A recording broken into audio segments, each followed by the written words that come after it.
Felix Limete mga bro gusto palang maglaro sa Barangay Ginebra at Jeremiah Gray good news sa kanyang status. So isa nga sa mga inaabangan ng lahat na magbalik aksyon sa Barangay Ginebra ay itong si Jeremiah Gray mga bro. Matagal-tagal na rin noong huli natin itong nakitang maglaro sa Barangay Ginebra. Sayang nga itong si Jeremiah Gray mga bro dahil bago pa lang ito sa ating liga. Naging injury prone na nga agad at hindi nga basta-basta ang kanyang mga naging injury dahil ilang buwan nga bago makarecover. Pero ngayon nga mga bro ay kasama na sa mga active player ng Barangay Ginebra itong si Jeremiah Gray.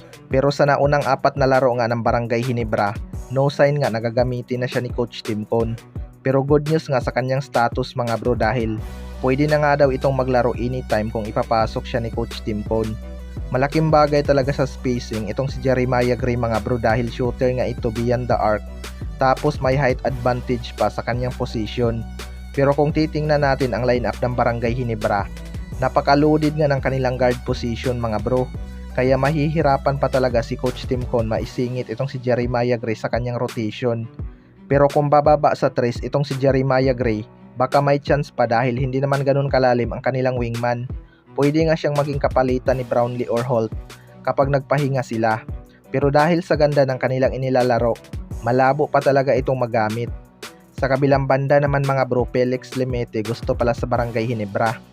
Ito nga si Felix Limete ang isa sa mga rookie na grabe ang pinapakitang potensyal mga bro. Hindi pa rin naman natin masasabi na drop steal ito dahil first rounder pick nga ito ng Rain or Shine. Pero sumuga lang talaga si Coach Yingyao dito. Siguradong marami ding nang hinayang dito dahil pinalampas nga nila ang player na to.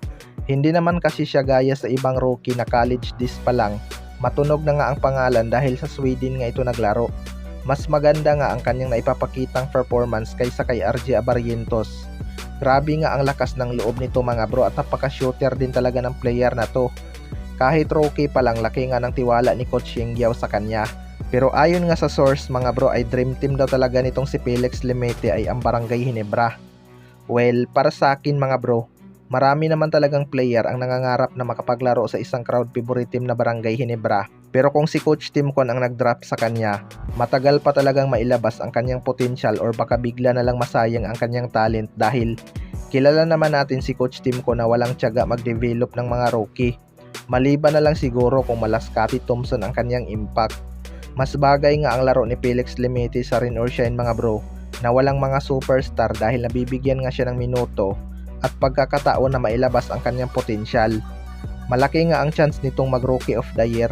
Kayo mga bro, ano masasabi nyo tungkol dito?